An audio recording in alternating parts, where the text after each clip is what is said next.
Hi everyone, and welcome to A Course in Miracles Radio on video. I'm Emily Bennington, Executive Director of the Circle of Atonement, and today Circle founder Robert Perry and I are discussing the origin of A Course in Miracles, and specifically what the relationship between its scribes, Helen Schucman and Bill Thetford, has to teach us about the path of the Course more broadly. Before we get to the interview though, I want to share that here at the Circle, we have decided to extend our free Complete Edition bonus offer through the month of May. What this means is that if you join us for an annual subscription to Course Companions, we will send you a copy of the Complete and Annotated Edition of A Course in Miracles at no extra charge. If you live in the United States, we will even cover your shipping. Course Companions is our signature program where you can study any or all 3 volumes of the Course with a loving community and with all of us here at the Circle. To learn more or to claim this bonus before it expires at the end of May 2019, visit us at circleofa.org/May bonus. Now to today's interview with Robert on the origin of A Course in Miracles and how 2 people who came together in search of a better way inadvertently opened the door to a plan that was most definitely not their own. You can download the episode guide for this podcast at circleofa.org/4, and we hope you enjoy the show. Hi, Robert. Hi. So today we are going to talk about the story of the Course, which is to say that we are going to discuss the lives of its scribes, Helen Schucman and Bill Thetford, and talk a little bit about the complexity that was their relationship and apply the lessons from that more broadly to all of us. How's that sound? That sounds great. All right. So for listeners who may not be as familiar with the relationship between Helen and Bill, where I thought we could begin is with the introduction from Ken Wapnick's book, Absence from Felicity, which is the story of Helen and Bill and the scribing of the Course. And I just think that he sums up he sums them up really well. So I'm going to read this. He says, thus the honeymoon period for me did not, he's talking about when he first met them. Thus the honeymoon period for me did not last very long, as the other aspect of Helen and Bill's lives also became, painfully at first, quite clear. Helen and Bill were far more complex people than they had originally appeared to be. My initial reactions to them were certainly not inaccurate, simply incomplete. The love I felt for Helen and Bill, their dedication to God and A Course in Miracles that I recognized from the beginning, never diminished in my mind, but another dimension in them slowly began to dawn on my awareness that for a while I attempted to stifle. And I'm going to skip a paragraph here and go on. But I could also see the enormous difficulty both of them experienced living in the world, seeming appearances and professional accomplishments to the contrary. And above all, I could see the mess that their interpersonal relationship was in. In short, the situation was hardly the spiritual Camelot I thought that I had wandered into. Rather, I was beginning to recognize a complex hotbed of pain and hatred, paradoxically coupled with Helen and Bill's genuine dedication to God and the Course, not to mention a love and concern for each other. So it's this paradox that I'm fascinated with and that we're going to explore in more detail today. Yes, interesting paradox. Yeah, so take it away. Okay, well, the plan is to briefly, without going into a great deal of detail, tell the story of how the Course came to be, while pausing along the way to glean certain points from that story that are really points that the Course itself would agree with and make for our own lives. Great. Helen Schucman and Bill Thetford began working together in 1958, I believe, at Columbia University's College of Physicians and Surgeons in the psychology department. And their relationship was difficult. They were drawn. Yeah, they were drawn together. As Ken so well recounted, they were drawn together, but had a huge amount of conflict. And it wasn't just their conflict; it was all around them in the department, with other departments, with other medical centers. There was just conflict as far as the eye could see. And the first point I want to draw from that is that's very much how the Course sees life on Earth. So my point goes like this. Normal life is characterized by conflict. Left to our own devices, things don't work. You don't say. Yeah. Yeah. So they carry on for some 7 years in this condition. And I think it was getting to the point where Helen was thinking she should go. And it all leads up to this pivotal moment where Bill's been reflecting on the state of things, and he has this pre-planned speech that he gives to Helen in which he says there must be another way. And he says like, he's been reflecting on their relationships and things at the medical center and things in their psychology department. And he's decided there has to be a way where people can cooperate rather than compete, a way in which people can emphasize the positive and constructive and overlook the mistakes. And he was going to try that approach out in this meeting they were going to have that very day. And he waited for Helen's response very nervously. And to his astonishment, she apparently jumped up and said she absolutely agreed with him and she would help him in demonstrating this better way. Yeah, there's Absence from Felicity talks about that meeting and says that the meeting itself didn't actually go very well. Oh, the meeting that they were going to try Yeah, so like the very first thing that they do didn't go so well. But the point is they actually did heal their department, did they not? Through this approach? They did. They knew it was a life-changing conversation. It was a moment of joining. And in trying to carry this out, they apparently transformed their department over time. Mm-hmm. But the thing I want to draw out now is this moment, which looked entirely secular, right? It didn't involve reference to God or Jesus or anything like that. They just wanted to demonstrate a way in which people could get along. And that's a universal desire. And yet, as secular and non-spiritual as that moment may have seemed, it became the trigger for A Course in Miracles. The Course seems to have come really in response to that desire for a better way, it being the better way. And so that leads to my second point, which is to demonstrate a better way of relating involving seeing the best in others, getting along, and cooperating is not just a human goal, but also a spiritual goal. It is something that God wants us to do.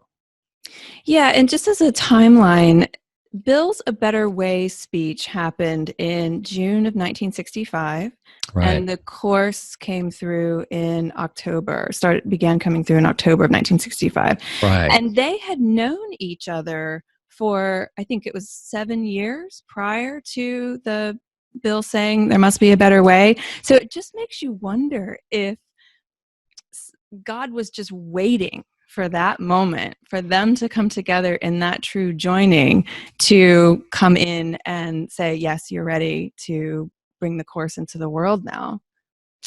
Well, Helen did have this persistent sense that there was a man, I think, behind her right shoulder who was trying to get her attention and she wouldn't give it to him. Also, I think that was, though. Did you think that was Jesus, or I don't know. This is also from Absence from Felicity. I think Ken suspected it was Jesus. I'm not sure what she did. But also, I think that part of the way God's plan works is we have to spend enough time in the way we're doing things now to just get thoroughly fed up.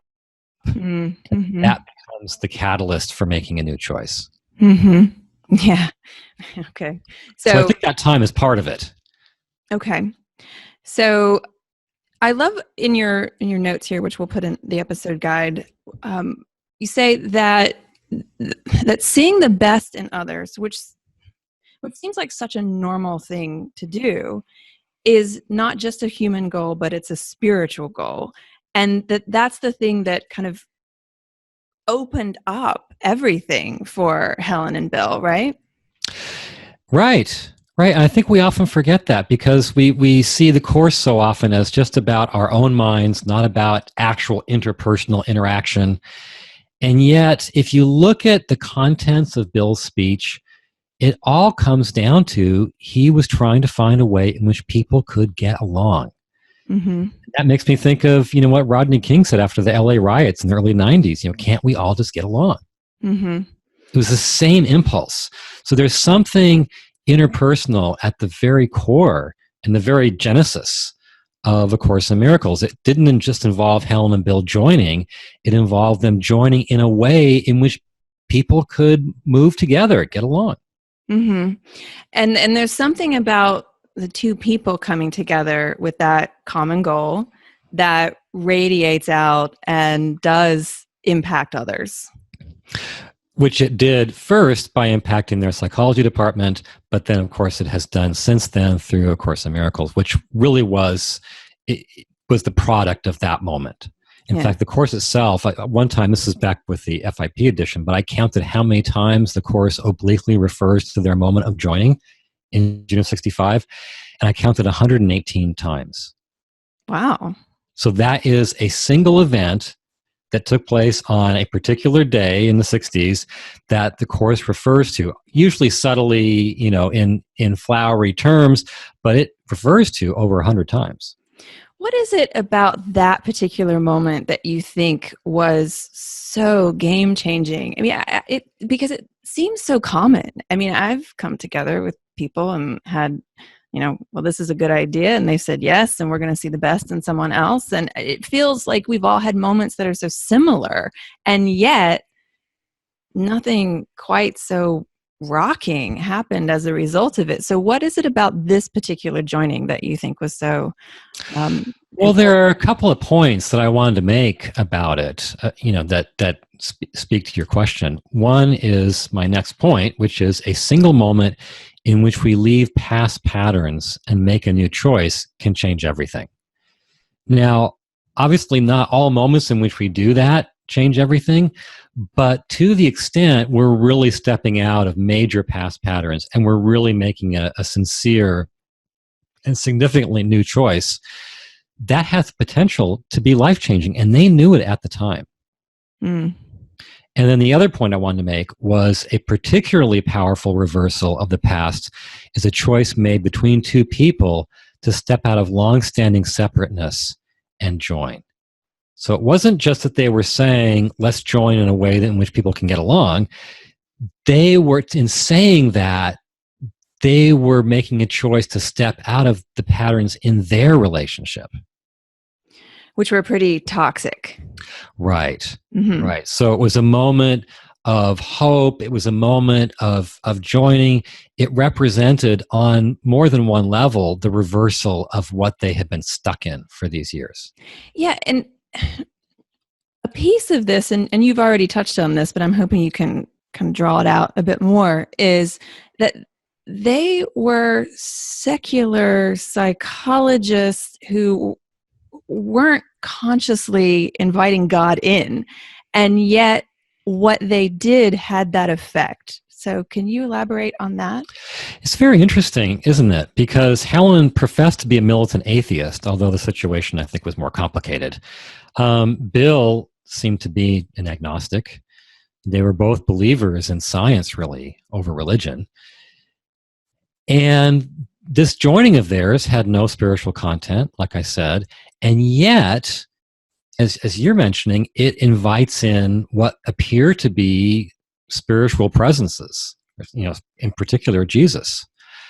And so what's going on there? One of the things that's very interesting in those references I mentioned, 118 references to that moment in the course, Mm-hmm. is that just like the course suggests that we often do things that have this unconscious, dark, egoic content, we aren't aware of just how dark the real motivations are. So those 118 references, at least many of them, paint a picture in which there was unconscious, holy content in that choice. So they were making a choice that looked secular, but if one could peer into their unconscious, there was actually underlying spiritual motivation in them, regardless of what they believed on the surface. So that's fascinating, number one. I think it is, yeah. Yeah. But what is in us that is latent, that is just waiting on something like this to come forth? And you'll have to tell me if I'm getting you off track here, which I know is something I can do pretty well. But you've got me thinking, okay, so if that was Jesus that Helen felt as a presence behind her, was he just waiting on this moment? And does that speak to our free will in that we have to take the first step to say, I'm going to change my perspective and, in this case, collaborate versus compete? I mean, do we need to invite, if we want a similar experience, do we need to be having these invitations to God to come in? Well, as I think we do. But, to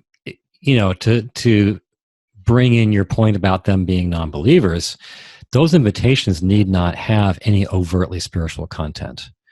In fact, there's a whole discussion in Psychotherapy Supplement, which is, I guess, is now within the pages of the FIP course, in which it's openly said that when people join, they invite God in, no matter how the invitation is written. The joining is the invitation.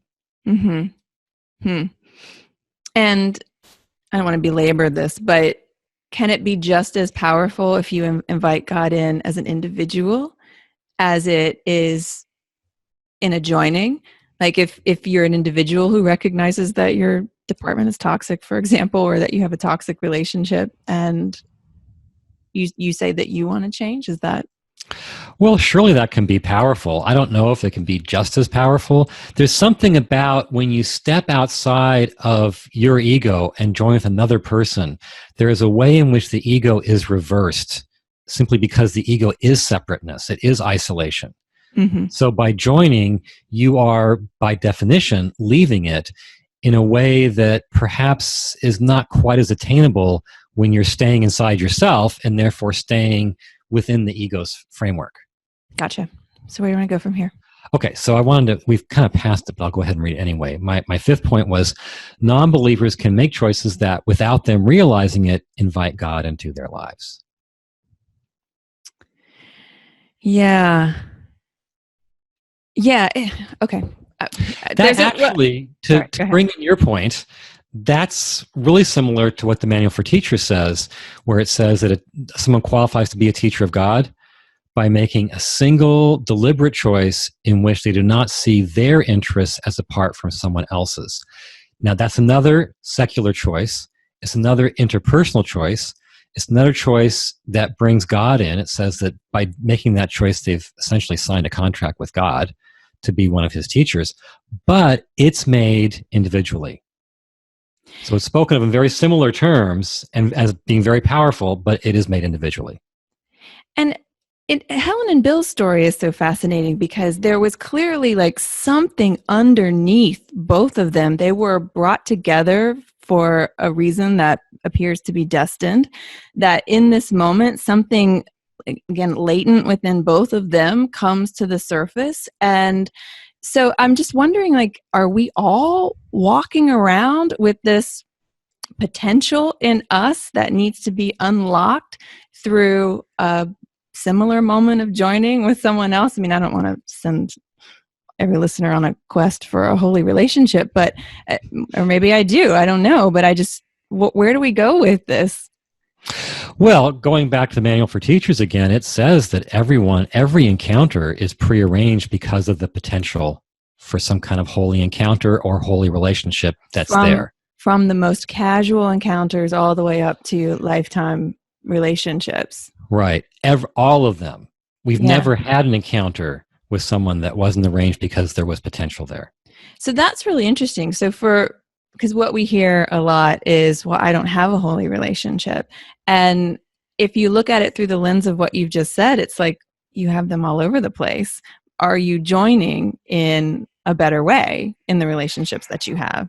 Well, the Course wouldn't say you have holy relationships all over the place. It says you have the potential, at least the potential for a holy encounter, which could turn into a holy relationship. So the potential's there all over the place. But so then, in reality, not yet. So then let's talk about what the difference is. So what makes it a relationship versus an encounter? am I pulling you off your sheet here? But I do think that that's relevant. Well, I mean, a holy encounter, which is, it's not a term used a lot in the Course, but I think it's a great term, and it is used several times, and the concept is, I think, central to the Course. It's the idea of an encounter between two people in which salvation is given from one to the other, received, and then in some sense returned, and there is some kind of joining.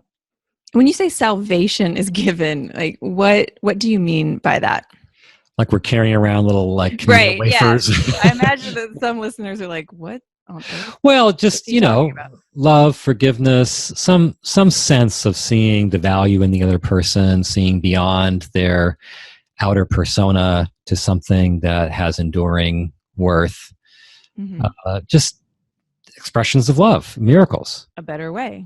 A better way, right. A better way. Yeah. Right, and it happens in very ordinary ways. So that's the holy encounter, which that concept, I think, is at the very, very heart of the Course. If that then becomes the basis for a relationship, then I think it can become a holy relationship.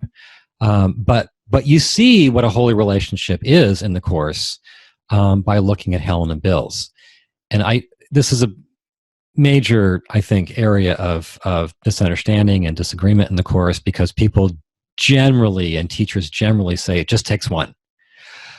But we don't, in my view, that's because they're guessing what it must mean given what they think the Course teaches. We don't have to guess what it must mean. There's like 6 chapters in the text about holy relationships. The concept is very important again in the Manual for Teachers, and becomes very important again in the psychotherapy supplement. And in each of those instances, we have a picture. In the text, the picture is Helen and Bill's relationship. In the manual, it's the relationship between teacher and pupil. In the psychotherapy supplement, it's the relationship between a therapist and a patient. So we have, lots of talk about what these relationships are. We have 3 examples. There's no mystery whatsoever about what the relationship is. And I'm so glad that you said that, because how often do you hear, my holy relationship is with God, or my holy relationship is with Jesus, almost as a reason to retreat from applying these lessons interpersonally in our own lives. So I think that's a really important distinction. I'm glad you brought it out. Yeah. So the basic idea is 2 people who enter any encounter or relationship essentially with separate goals. Each person wants to serve their own interests. They are able to establish, either gradually or in a single moment, a sense of a common goal or a common purpose, one that is ego transcending. Doesn't need to have spiritual content. Helen and Bill's common goal was, let's demonstrate a better way in our department and in our relationship.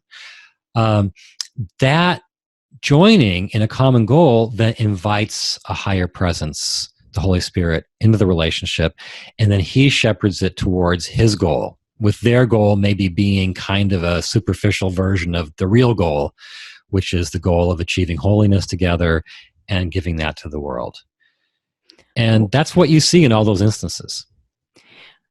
Again, another completely fascinating concept, that 2 people come together for the purpose of an ego-transcending goal. Can you give more examples of what that goal could possibly be in holy relationships? Well, we have the Helen and Bill example. Of course, we have in the manual, the goal that teacher and pupil join on is the teaching and learning of the same course, the same spiritual path. Mm-hmm. And then the psychotherapy, the goal is the healing. It's the goal of facilitating the healing of the patient's mind.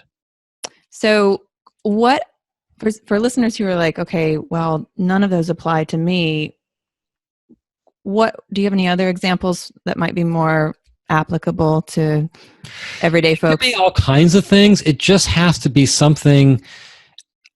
Raising children? It could be raising children, but usually, of course, we enter into that goal as 2 separate people with largely separate goals. It has to be joined in a way that makes it a truly common goal. Like my favorite example of a goal that's not truly common is, let's rob a bank together, right? I'm in it for my share of the loot. You're in it for your share of the loot. we're not really in it together.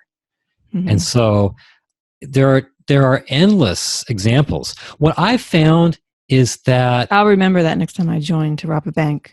Thanks. exactly, yeah. Yeah, keep that in mind. What I find is that most people are endlessly confused and perplexed by this, and then a certain subset of people are like, "Yeah, I know that. I've been there." It's like a real thing that happens. It's just that it happens to a minority of the population. So, okay, you come together, join on a common goal, and let's say that you know what that goal is, and then that process invites a third presence in. Can you talk more about that? Well, yes, and that will allow us to pick back up with Helen and Bill's story. So they have this moment, which they know is life-changing, and they start making changes in their department based on it. But this other thing happens that's unexpected, and that is Helen begins to have heightened dreams, inner visions, and these inner visions seem to have a whole sort of story they're telling, a story about her past, about her and Bill's past before this life. And they seem to be telegraphing a certain future because, for instance, a black book keeps showing up in these visions. In one vision, she's told this is her book. In another vision, she unearths or dredges up out of the canal a treasure chest, and the book's in the treasure chest. And so it looks like their joining has set in motion something of a spiritual nature within Helen. And also in some of these visions, she begins to hear a voice, which comments briefly, usually in the visions.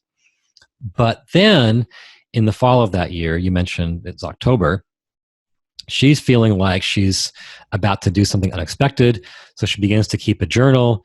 And then as she is writing in this journal, mainly, about realizations she's had, praying for a friend, dreams she's had, this voice begins to insert itself. She begins to have a long exchange with it. And in that process, the dictation of the course begins. And so it looks in hindsight like their joining did invite a third presence into the relationship, who had a plan of his own. And that's the voice that she heard is the famous, "This is A Course in Miracles, please take notes." Right. And that's not the first thing it said, but that was kind of a pivotal thing that it said. Yeah. So I love that it freaked her out so much that she called Bill and was like, "What do I do?" And he was like, "Take notes." Take notes. And thank God she did. Thank God she did. Yeah. Okay. So that leads to my next point, which is within us is a latent identity with its own abilities and role, which often stands in stark contrast to our surface beliefs and persona. And that's referring specifically to Helen, because in some of these visions, it's clear that there is a deeper dimension to her. She starts having visions of herself as an ancient priestess. And it seems as if a role that she fulfilled, perhaps in some ancient time, is now coming back to the fore. And that even though it's not based on the kind of person she's been or the kind of beliefs she's had or the abilities that she seems to have in this life, it's all there within her. It's just been waiting to be allowed to come to the surface. And we should, I think, be considering, could that be true of us as well? Yeah, because Helen struggled with this dual identity. I mean, there is one part of her that did identify with this priestess that was ever loving and ever compassionate, and yet Helen couldn't quite seem to transcend her own ego. And I'm wondering if you could also speak to her personally in that regard, because I know for a while I was wondering, well, how could someone with such an obvious gift clearly be so entrenched in her own ego? Well, the answer that seems to be given in these visions and in things that the author of the Course, who, as we all know, claimed to be Jesus, said to her is that she had a really profound level of holiness in the very distant past. And then there was what Jesus called an interval of darkness, a stretch of maybe centuries, maybe thousands of years, in which she gave in more to her ego. She disidentified with that holy person within her, and she was very different. And the idea was that because of the world situation, which was in a state of emergency spiritually, she and others were being called back before they were really ready to pick up that old role of theirs and their old abilities. But they were needed. And so they were basically called back early. And that explains, if that's true, it explains a lot of the story of the Course. And I wonder if it explains, trying to make this more applicable to all of us, I wonder if it explains what's going on in our own lives. Like, if Helen's example is true, that she had these past lives where she was a scribe, or where she was in some sense holy, as you say, and that ability was latent in her, as we've discussed, and then through this process comes to the surface, which I think is symbolized by the priestess, then what does that say for us? I mean, are we all walking around with, not to Helen's level of ability, but are we all walking around with these things in us that need to come out? Are we part of the celestial speed up too? Well, I have a list of names here. I can read them out. No, I don't know. But clearly, it's a lot of people. I mean, the idea is people are being, the celestial speed up is people being brought into incarnation to reverse the world's spiritual emergency, or to solve the emergency. Helen and Bill were said to be part of it by Jesus. Edgar Cayce was said to be part of it. And obviously, his life was much earlier than theirs.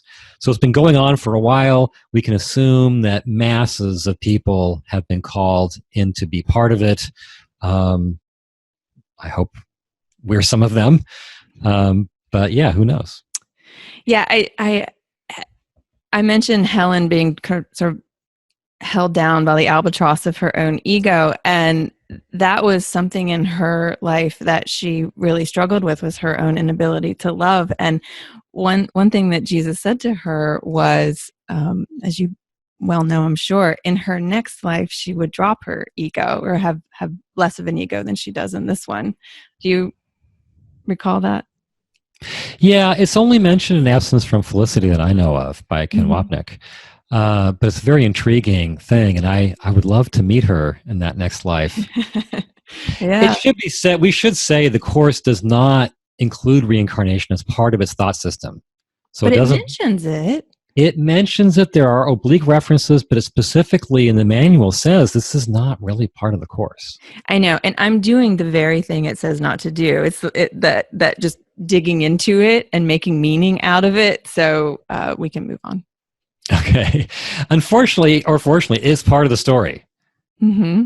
Okay. So my next point. I'm sorry to stop you here, but I guess the reason why I'm pausing on this is because I'm personally fascinated by the Priestess Story. Oh, it is fascinating.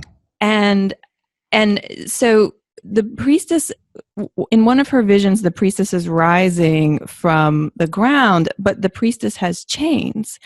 And can you talk about what the chains symbolize? And I think they're, in the early part of the Course, that was her first inner vision following that Better Way moment in June of 65, the priestess in chains.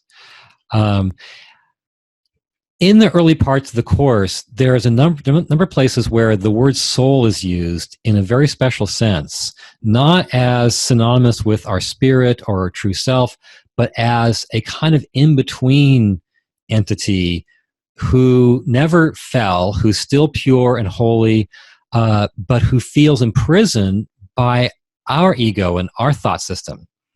So it's almost like a mid-place, some place in us that is conscious, it seems, remembers being one with God, and yet feels imprisoned in this world. And I think that first priestess vision was symbolic of that place in Helen, because the priestess was holy, she was shackled, but she was rising from those chains. Extraordinary reframe of the soul. I just like that it's something that's in us and yet somehow independent of us and yet somehow chained and limited by us, but aspires to rise. I mean, we have to do another. And needs us to make choices so that it can. We have to do another episode on the soul. Yeah. But one thing I will say on the priestess image, and then we can move on, is that Helen felt that the part of the chains that was holding the priestess down was her relationship with Bill, and that the reason why the priestess could never quite get unshackled from those chains is because she could never really work through her relationship with Bill. Yeah. Well, that was at the heart of the whole story, wasn't it? Yeah. Okay. So my next point is that higher influences really can work with us and through us. God can be actively at work in our lives, and we can join in a collaborative venture with him. And to me, this is one of the main statements made by the story of the Course. You really get the sense that it wasn't just Helen and Bill and stuff spilling out of her unconscious, maybe. To me, for someone who believes in spiritual things, it just looks like a classic case of a higher influence, like you said, a third presence actually at work in their lives. And you see that with how the Course comes through. You know, there appeared to have been a plan that wasn't Helen's plan, it wasn't Bill's plan, for A Course in Miracles, this book that would be published, to be dictated to Helen and to Bill. And that presence that comes through, as you mentioned, has its own ideas and shakes up your life. So yeah. Do you want to talk about that? Well, why don't we get there in a little while? Yeah. The classic, we're going to get there. All right. So one of the first things I think that's noticeable as this dictation starts to come through Helen, she hears, "This is A Course in Miracles, please take notes," is that she refers to the voice as that of Christ, meaning Jesus Christ, and the voice starts making reference to itself as being the voice of Jesus. And obviously people, it can't be proven. People will believe what they will. But if you take the story at face value, this is Jesus talking to Helen Schucman, a professed militant atheist psychologist, which raises this possibility. Jesus may still be around and may be just as much of an iconoclast as before. Obviously, one of the things about A Course in Miracles is that it's not what you would usually call Christian. It doesn't, it completely blows that whole framework while saying it's from Jesus. And by iconoclast, you mean rebel, revolutionary, someone who's shaking things up? Someone who breaks the icons, shatters them. And just out of curiosity, Helen, her relationship with Jesus, I know she believed it was Jesus, but she was also very, very uncomfortable with that as well. Do you want to talk about that? How she thought she knew it was him, but at the same time, she's very embarrassed by that. Yeah. Well, I think we can probably relate to certain examples of that kind of thing in our own lives, where we feel a deep connection and a deep feeling about something, and yet at the same time we may be embarrassed and we may be skeptical. Helen was complicated and we're complicated, so there was a sense in which she regarded it as Jesus. She never says in her notes, this isn't Jesus. She acts like it's Jesus. She talks about it as Jesus or as Christ. And yet she's embarrassed by it, and she's a skeptical scientific psychologist. The reason why I ask is because I think Helen's relationship to this mirrors our own, in that there's a part of us that is drawn to it, knows that it's truth, and yet at the same time, particularly when you use the word Jesus, we get a little prickly. And I think it's because, obviously we have our own attachments and feelings around Jesus, but I do think Helen's experience mirrors our own in that regard. Yeah, it's not unique.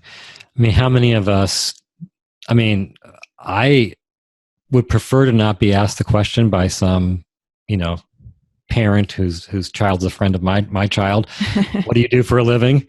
Yeah. And when I answer the question, the first thing out of my mouth is not, it was dictated by Jesus. Right. Because that the look that you would get in response to that. Right. And then you wonder afterwards when they do find out, is that why they kind of went cool on the relationship? And yeah. Mm-hmm. Okay, so A Course in Miracles starts to come through. What comes through first are the miracle principles, which originally were sprinkled in amongst 20,000 words of teaching. They're in the FIP edition. They're a one section at the very start, but originally they were scattered amongst 20,000 words, which is quite a lot. And as Helen and Bill are receiving this material, they're realizing that it's radically different than the belief system that they've had. And there's a quote from Bill, I don't know if you have it handy, but where Bill says that, we realized that if this was true, then everything they had ever learned would have to go. Mm-hmm. Yeah, I don't have it handy, but that's essentially it. He just, as it was coming through, it was essentially like, gosh, if this is true, then it changes everything. Yeah. Yeah. So my next point is that what we most need is a higher wisdom that allows us to see life differently. That is what those higher influences most want to deliver. And that, I think, is one of the main, if you believe the Course is a product of a higher influence, then it makes a very loud statement about what that higher influence wants in our lives. What the Course does, again and again, it's on every page, is it gives us wisdom that just turns your mind upside down. Wisdom that's not conventional, that's not expected, that often seems unworkable or impractical or just plain false. There are, of course, many, many stories of people throwing their books against the wall. I've had an email from someone who threw the Course away in the trash 3 times. I've heard a story of somebody tearing it out page by page and flushing it down the toilet, throwing it off of bridges. So it contains wisdom that is very different than the wisdom that we would learn from the world. And apparently, according to, this higher influence, which claimed to be Jesus, that's what we most need in this world. Well, clearly, I mean, it's teaching us how to love, and we're not so good at that, We're not so good at that. And that's what makes Helen and Bill's story so interesting. Is again, it's the story of all of us, in the sense that they had this wisdom directly from its source and couldn't apply it. Right. And we think that, becoming better at loving is largely about finding the right person, adopting the right behavioral strategies. You say things in the right wording, getting them to change so that they now are right for us. And I don't think any of those fixes show up in the Course. So where do you, in your knowledge, where do you think they got it wrong? And what do you think we have to learn from their story on this point? I suspect that part of the issue was, of course, a willingness to really get on board with this program, with the Course, with Jesus. Something had happened in their lives, and were they going to really go with it and learn it? And then on a more specific level, I think it was just, each of them wanted to change the other. Mm-hmm. And forgiving the other is a different process than trying to change the other. Yeah, and it's one of those things where they loved each other underneath, and then all of these dysfunctional behaviors manifested on top of that, but the love was still there, and the joining was still there, and so they couldn't quite like rise above. And that's what your point here is all about, is like, how do you go through the world with these day-to-day interactions but pulling in that higher perspective? Yeah, and I think it becomes more difficult the more investment there is in the relationship. And here Helen was in love with Bill. Bill was gay. They were very drawn to each other. They were very invested.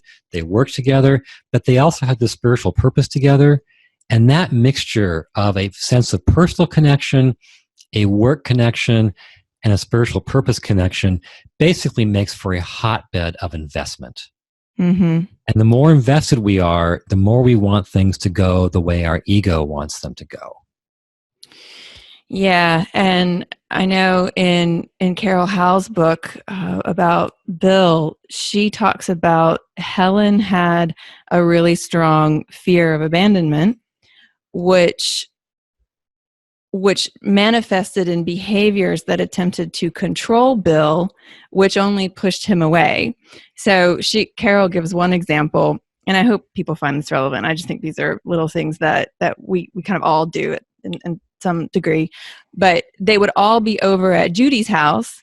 Helen would leave, Bill would stay. Helen would call later and be like, "Why are you still there? Go home." And he was like, "Why do you think that you can control me in that way?" And so it just came, they were just nitpicking at each other in those ways. And I think on some level, we can identify with that. And then on some level, I'm just like, they know better. They're not doing that. But it's easy to say that about somebody else's ego, which is outside of us, usually configured a bit differently than ours. Right? It's another matter entirely when it's our own ego. We know better, and yet those patterns just seem immovable when we look at them in ourselves. Yeah. Yeah. Okay. So my next point is back to the holy relationship theme. And it's this: holy relationships are for real. Two people can join in a common goal, and this will invite a, quote, third presence to enter the relationship and take it on a new journey. And that's what happened with Helen and Bill. I mean, that moment in June of 65, it changed their lives forever. On the inside, but eventually on the outside. Eventually the course became Bill's life, for instance. Uh-huh. And that new journey wasn't anything that they themselves could have anticipated or predicted. They thought they were just coming together to heal their own relationship in their department, and then this whole other agenda came through. And how often do you think that happens in our lives? It happens. I don't know how often. I do think this is the kind of thing that happens in a minority of lives, and the rest of us are kind of scratching our head like, what are you talking about? Can't it be this? Can't it be that? Why does it have to be this? And yet I've seen it happen in many lives, and you see the same pattern. There's a joining. It's two people step outside their egos and they reach a common purpose. And then it's like they're stuck they're set into a roller coaster cart, and now they're on a ride that they aren't in control of, and it's not their plan. And then how do they know that the cart that they're in is God's plan versus their own? Like, if you're like, how do you not get caught up in thinking that you're in this holy relationship and you're doing God's will, and then it's really just not? I think, those questions are often not easy to answer. You see people who say they have a holy relationship and it just looks like a toxic romance. So I think that it may not always be easy to answer, but I think the holy relationship, it feels different, even if it may be full of a lot of conflict. And there are also sort of more observable signs. With Helen and Bill, they knew they were on a different track. and and things happened in their lives. People came along and became a little family with them. The course was born eventually into the world as a published book. It had a life of its own. It still does. There was something there. The people involved had no doubt that there was something of God playing out through them. Do you think it's just one of those things where time tells? Because I think the key is it a common goal that transcends the ego? The goal itself is what pushes the people forward. And if they can transcend their own ego identities and personality conflicts and whatnot, that to go towards that goal, then that's, I think, a way that you can distinguish between what is real and what isn't real. Time helps. Yeah. I think if you know the pattern well enough, you don't need that time. If you've lived it, you can spot it. What when you say you can spot it, like what? If somebody's like, I want to spot it, what are they looking for? Well, I think there are a lot of different signs. I recently drew up a set of class notes in which I listed the ones that I know of. I think it was about a dozen of them. But I don't know. I don't think we have time to go into. Oh, but no, because I know people. Come on, like people are listening. They're like, what are the signs? I want to know if I'm like what. Okay, just a couple. If you listed a dozen, like just. Well, I think one of them is that once there is this joining, it's as if you climbed into a roller coaster cart, and suddenly your life is being taken to places that you didn't expect to go.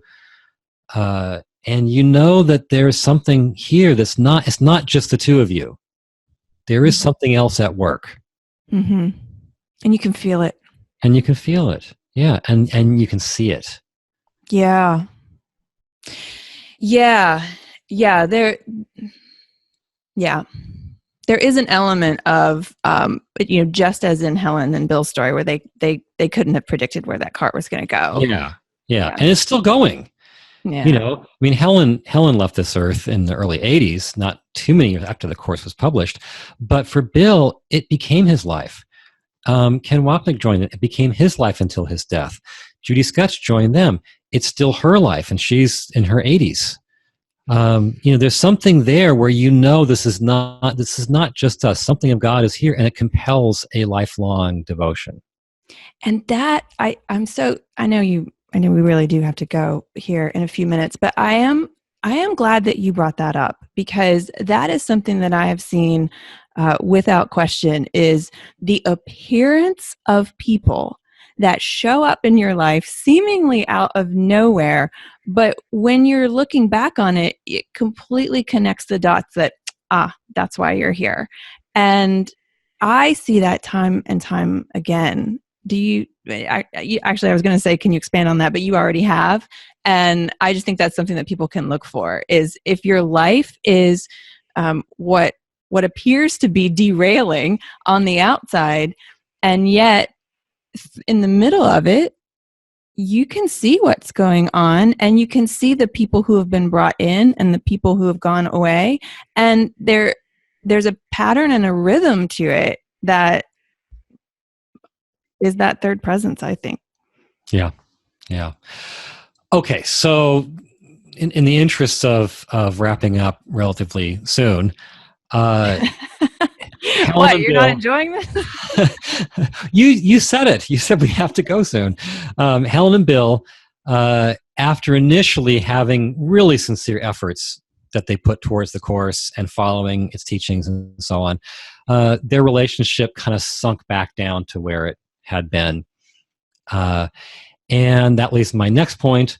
The pull of our past patterns is strong and can lead us to resist God's plan for our inner and outer journeys. And I think that's a huge part of the story of the course. Yes, there was a higher influence at work there. I see it very clearly myself. And Helen and Bill tried, and yet so much of the story of the course is their relationship didn't really make it. They did stay in touch. for the remainder of their lives, but Bill moved to the West Coast away from New York City. I guess they spoke on the phone every evening, but that collaboration was gone. I think their common purpose had largely faded away. I guess Bill dreaded those phone calls. I think it's safe to say they didn't make it with the program the course had laid out of, getting past what it calls the initial period of discomfort and having the relationship become more and more healed and more joined and become a more and more potent force of light being given to the world. Isn't And that that's so the way. sad? It's so sad, but I think that's the norm with these relationships because of the level of investment. How many people are going to make significant enough choices to leave their ego behind to really get past all the stuff that our egos bring to the big relationships in our lives? Some will, sure, but I doubt the majority will. And in my observation, it's not the majority. So if you have a holy relationship, does it have a purpose, that common goal, whether it's the one that you joined on or the one that the plan took you on? And then when that's achieved, is that done? That leads to my next point, my final point. So can I read the point and then get back to that? Yeah, that was my segue for you. Oh, okay. Not really, but it just happened to work out that way. Okay. So the point is this. However imperfect our cooperation with God may be, he can still work through us to reach the world. A divine child once born, no matter how ordinary are the people to which it came, has a compelling power that is unstoppable. It can go out and reach millions. Of course, that's what happened with the course. It's as if something was born to Helen and Bill, and they sort of reared it at home for a number of years, and at a certain point, it had grown up enough to go out into the world in the form of a published book. And once it did, there was something about it that made it unstoppable. I mean, it's been 40-some years now since the course was published, 43 years. And it's still going with no end in sight. And I think what that says is, and you see this in so many stories in the Bible, we can be imperfect vessels. We can have our egos. We can fight with God. That's the name of the meaning of the word Israel. All that can be true, and God can still work through us. Now, I think that obviously our own choices affect how much he can work through us, how long he can work through us. Helen famously said that when she was dying of cancer, that she was getting out of the way of the course. So presumably her higher calling would have been to stay with it and help shepherd its journey in the world. But she wasn't in a place to do that. So if she was right, she was meant to get out of its way. So I do think that the ability for our calling to keep going and to keep growing in fullness is contingent upon our ability ourselves to keep developing. But good point. Go ahead. Regardless of how far we go with that, God can still use us. So as far as like the plan that even Helen and Bill weren't all that aware of until they got dumped in it, do you think that that's one of the reasons why the course came so late in their lives, was that this is what they were meant to do, and then they weren't really? I know they were meant to do more after it came through that didn't quite manifest, but you're right. I mean, after the course came through, Helen wasn't around that much longer. And so do you think that, not that you have a hotline to get this answers to this question, but at the same time, what do you think? Well, I think that they were the logical people to be the sort of the head of the lineage. They knew it in a way that nobody else did. They were there for every bit of its birth. So I think that, they were very naturally the ones to tap and say, you guys need to lead this. You guys need to be the head teachers. And that just wasn't going to happen given where they were at. Helen, wasn't going to do that. Bill largely opted out of any kind of public role with the course. And their relationship was, to some degree, broken. So I think what happened was the lineage got broken at the very start of it. And I think we're still in the aftermath of that. I think if they had remained as shepherds, the whole thing around the course would be probably quite different. Well, I know we have to go, but we are not ending this on a very uplifting note. So, Helen and Bill's relationship was broken. Holy relationships can end. I feel like I want to... Go ahead. Go ahead. No. I was just going to say, to me, the uplifting note is that's how we are down here. That's how life works. But there's another story, and that is God can still work in our lives, in our minds, work through us, reach the world through us, as imperfect as we are. Yes. And it doesn't have to be through as grand of a gesture or as grand of a journey as the one that Helen and Bill took, but we can do it in our own lives and in our own ways through our own expressions of love. Is that right? Yeah, and the content can be essentially the same. The story can be even somewhat similar, maybe on a different scale, but there is that third presence that wants to work in all of our lives.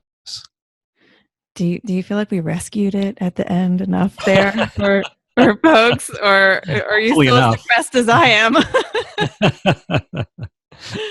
Do you have anything else that you want to say on this, Robert? I think that's it for me. Okay. All right. Well, thank you, as always, for your overview, which listeners can find at circleofa.org/4. And I will see you next time, Robert. Thank you again. Despite my concern at the end of this interview that we weren't closing on the most uplifting note, it is truly inspiring to know that God can always use us, no matter what stage of the journey we're on. I was also really struck by what Robert said about how the ability for our calling and purpose to grow and evolve hinges on our own ability to grow and evolve. Helen and Bill's story, for better or worse, is an example of this very thing. Two accomplished but otherwise ordinary psychologists come together in a joining that embodied so many themes from the course itself. From the holy instant and the holy relationship to special relationship and special function, Helen and Bill's story will always be part of the fabric of the course. But as Robert and I just discussed, their story is our story too. Helen and Bill prove that there's so much more going on here than we know, and sometimes all we can do is strap into the cart and see where God wants to take us. It's probably not exactly where we thought we were going, but we can trust that's where we're meant to be. We'll see you in the next episode of A Course in Miracles Radio, and in the meantime, don't forget about our May bonus through the month of May 2019. When you register for an annual subscription to Course Companions, we will send you a copy of the Complete and Annotated Edition of A Course in Miracles at no extra charge, and you can find the details for that at circleofa.org/May bonus. To download the episode guide for this podcast, visit circleofa.org/4. And as always, we'd love to know what you think, so you're welcome to connect with us on Facebook or Instagram, and you can find those links at circleofa.org. Have a wonderful week, everyone, and bye for now. And the foundation for the rest of my time here. But I could also see the enormous difficulty both of them